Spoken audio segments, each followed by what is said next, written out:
स्वर्ण मंदिर की नींव सूफी संत मियाँ मीर द्वारा रखी गई थी।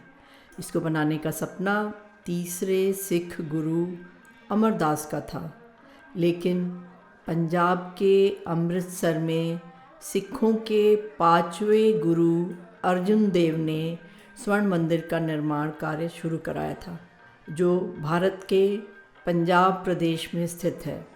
आज यह भारत के मुख्य पर्यटक स्थलों में से एक है। स्वर्ण मंदिर बनने से पहले सिखों के प्रथम गुरु नानक ने इस स्थान पर ध्यान किया था। इसमें 4 मुख्य द्वार हैं जो कि चारों दिशाओं में खुलते हैं। इन 4 दिशाओं में दरवाज़ों से किसी भी धर्म में आस्था रखने वाला व्यक्ति इस मंदिर में प्रवेश कर सकता है। लगभग 35% अन्य धर्मों के अनुयायी पर्यटक यहाँ आते हैं।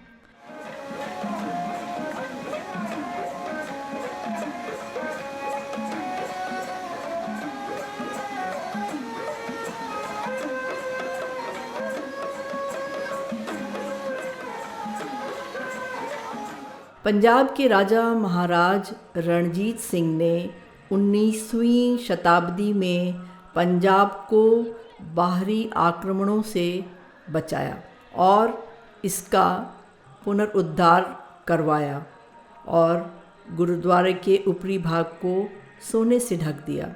अमृत सरोवर, जिसे सबसे पवित्र सरोवर भी माना जाता है, स्वर्ण मंदिर को उसके बीच में बनाया गया है। सिख धर्म का सबसे पवित्र ग्रंथ गुरु ग्रंथ साहिब सबसे पहले स्वर्ण मंदिर में ही स्थापित किया गया था। इस मंदिर का मुख्य स्थान गुरु ग्रंथ साहिब का घर था। यह दुनिया की सबसे बड़ी रसोई है, जहां प्रतिदिन तकरीबन 1 लाख से अधिक लोगों को निःशुल्क भोजन कराया जाता है।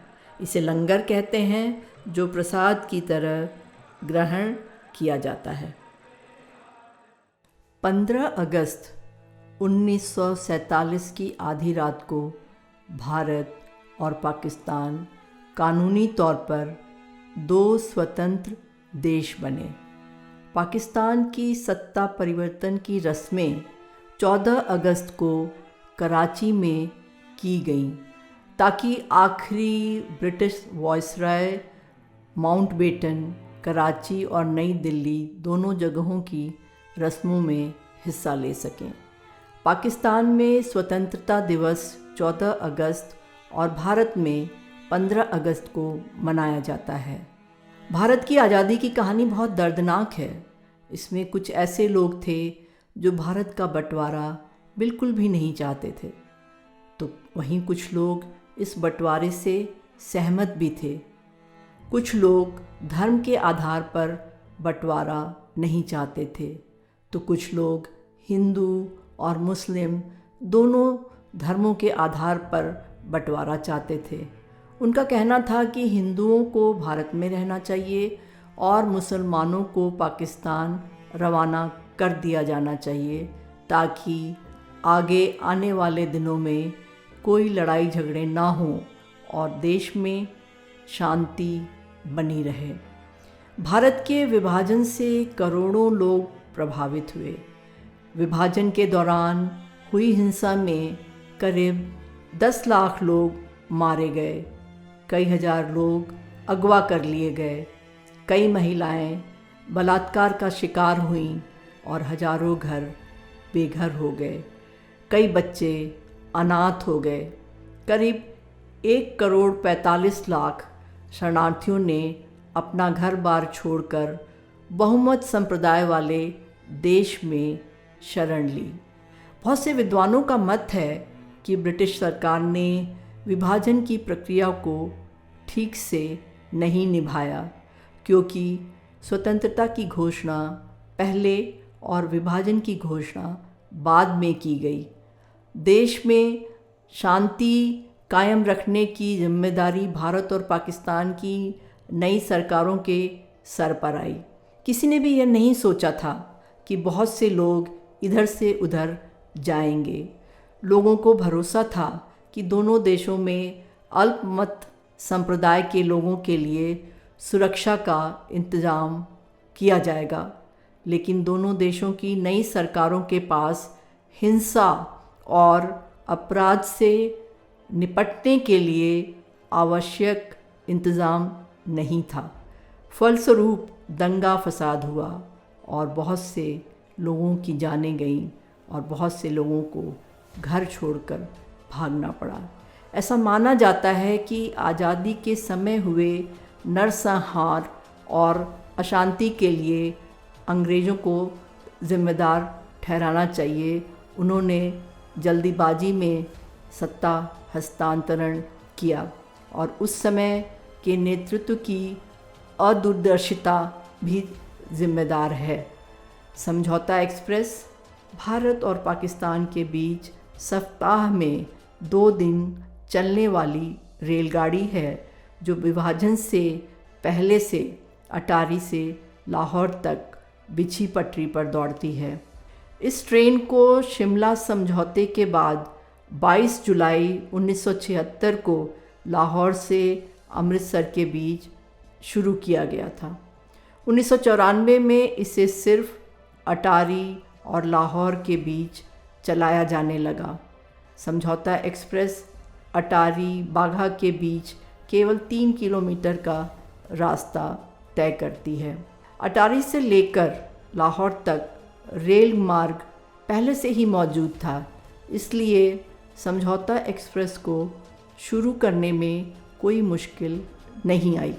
इस ट्रेन के लोको पायलट और गार्ड चेंज नहीं होते और इस ट्रेन को शताब्दी और राजधानी जैसे ट्रेनों के भी ऊपर वरीयता दी जाती है ताकि ये लेट ना होने पाए। पुरानी दिल्ली रेलवे स्टेशन पर इसका एक अलग प्लेटफॉर्म है और कड़ी सुरक्षा जांच के बाद ही यात्रियों को प्लेटफॉर्म पर जाने दिया जाता है। यह ट्रेन भारत और पाकिस्तान के बीच पैदा होने वाले तनाव की भेंट चढ़ती रही है। जब भी दोनों देशों के बीच तनाव बढ़ता है, यह सेवा रद्द कर दी जाती है। भारत प्रशासित कश्मीर के पुलवामा में हुए चरमपंथी हमलों के बाद भी इस ट्रेन सेवा को रोक दिया गया था। भारत की ओर से जम्मू कश्मीर को विशेष दर्जा देने वाले संविधान के अनुच्छेद 370 के प्रावधानों को हटाने और राज्य के पुनर्गठन के बाद पाकिस्तान ने कई कड़े कदम उठाए। 8 अगस्त 2019 को पाकिस्तान के रेल मंत्री ने कहा था कि उन्होंने समझौता एक्सप्रेस को हमेशा के लिए बंद करने का फैसला किया है। इसके बाद यह ट्रेन नहीं चल रही है। बाघा भारत के अमृतसर तथा पाकिस्तान के लाहौर के बीच ग्रैंड ट्रंक रोड पर स्थित गांव है, जहां से दोनों देशों की सीमा गुजरती है। भारत और पाकिस्तान के बीच थल मार्ग से सीमा पार करने का यही एकमात्र निर्धारित स्थान है। यह स्थान अमृतसर से 32 किलोमीटर तथा लाहौर से 22 किलोमीटर दूरी पर स्थित है। बाघा बॉर्डर पाकिस्तान की ओर के क्षेत्र को कहते हैं तथा भारत की ओर के क्षेत्र का नाम अटारी बॉर्डर है, जिसे सरदार श्याम सिंह अटारी के नाम पर रखा गया है। वे महाराजा रणजीत सिंह के सेना प्रमुख थे। 15 अगस्त की मध्य रात्रि को जब देश का बंटवारा हुआ तो भारत का एक भूभाग पाकिस्तान के रूप में अलग हो गया। यहाँ से गुजरने वाली ग्रैंड ट्रंक रोड पर निशानदेही कर दी गई और पाकिस्तान ने अपनी तरफ बांस का पोल लगा लिया। भारत ने अपनी तरफ अपना झंडा लगा दिया और एक किनारे पर छोटा सा गेट लगाया गया। इस तरह दोनों देशों के झंडों को बड़े खंभे पर लगा दिया गया। इस दौरान दोनों तरफ आने जाने वालों से पूछताछ की जाती थी। 1958 में यहाँ पर एक छोटी सी पुलिस चौकी स्थापित की गई जो आज भी मौजूद है। 1965 में बीएसएफ के स्थापना के साथ ही यहाँ की जिम्मेदारी इनको सौंपी गई और बीटिंग रिट्रीट का सिलसिला शुरू किया गया। 1990 के दशक में गेट को और बड़ा किया गया और 1998 में पंजाब में आतंकवाद के फैलने के बाद पूरी बॉर्डर पर फेंसिंग लगा दी गई। 2001 में यहाँ पर दर्शक गैलरी बनाई गई जहाँ हजारों लोग रिट्रीट देखते हैं। 2015 में इस गैलरी का दोबारा विस्तार किया गया। इस समारोह का उद्देश्य औपचारिक रूप से रात के लिए सीमा को बंद करना और राष्ट्रीय ध्वज को नीचे उतारना, फ्लैग लोअरिंग सेरेमनी जिसे कहते हैं। झंडा उतारने का काम सूर्यास्त से 2 घंटे पहले किया जाता है। ध्वज समारोह पाकिस्तान रेंजर्स और भारतीय सीमा सुरक्षा बल द्वारा आयोजित किया जाता है। इस सेरेमनी का आयोजन 1959 से हर दिन किया जा रहा है, लेकिन जब भारत और पाकिस्तान के बीच सीमा विवाद ज़्यादा बढ़ जाता है तो इस समारोह को कुछ दिन के लिए बंद भी कर दिया जाता है। बाघा सेरेमनी का सबसे बड़ा मकसद दोनों देशों के बीच आपसी सामंजस्य और सौहार्द का माहौल बनाए रखना है। यह भी प्रयास किया जाता है कि लोग देश के जवानों के द्वारा देश की रक्षा के लिए किए जा रहे प्रयासों और उसमें आने वाली उनकी कठिनाई को समझें। इस समारोह को देखने के लिए बड़ी संख्या में पर्यटक आते हैं। सूर्यास्त होने से पहले सैनिक परेड पूरे धूमधाम से निकाली जाती है। देशभक्ति वाले गीत बजाए जाते हैं।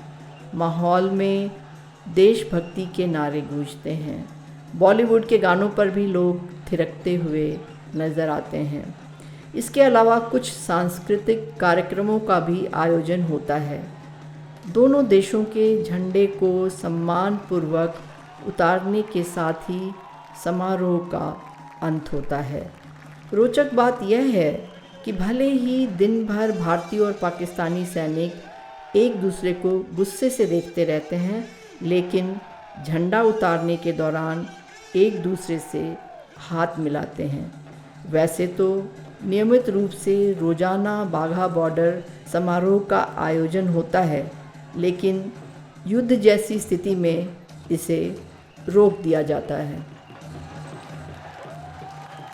अमन की बुनियाद। अमन की बुनियाद मोहब्बत है। दिलों में मोहब्बत हो तो सुकून रहता है, कत्ल और खून नहीं। सरहदों पर पहरे लाखों, रूह से रूह तब भी मिल ही जाती है। नज़्में गोलियों से ज़्यादा हैं, मिटने मिटाने में खुद को न खर्चो। आओ हर्फ हर्फ, नज़्म नज़्म लिखें ज़िंदगी के अफ़साने। तलखियाँ भुला दें मोहब्बत के लिए, एक बार फिर खोल दें दरवाज़े सारे।